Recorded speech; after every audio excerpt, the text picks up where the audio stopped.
Hey everyone, welcome back to the channel. Today I'm gonna show you how to master iPhone photography. Pro tips and tricks. So first, shift your perspective.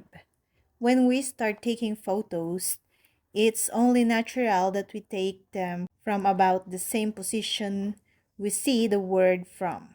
Unfortunately, this doesn't make for the most exciting photos. To step up your game, try taking photos from outside your regular sitting or standing position.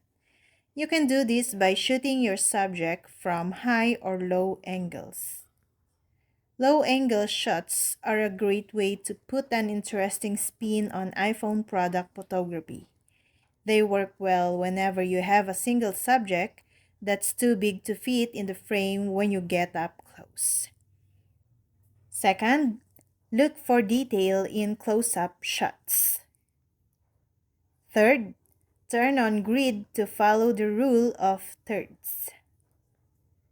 Fourth, find leading lines. Fifth, create a sense of depth.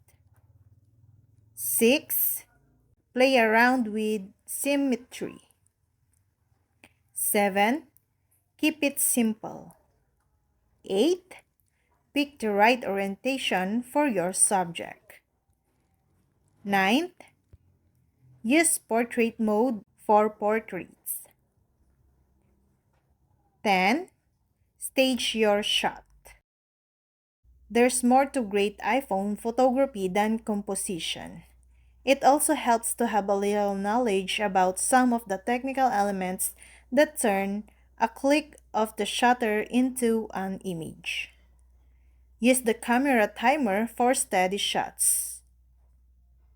And adjust focus and exposure settings. Then, avoid overexposure. Use soft lighting.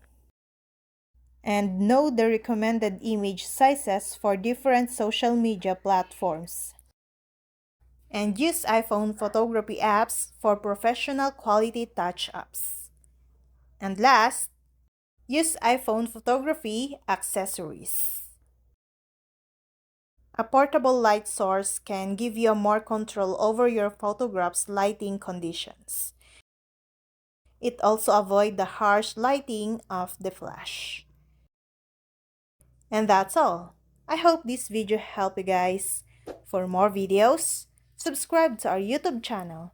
Thank you for watching. See you again.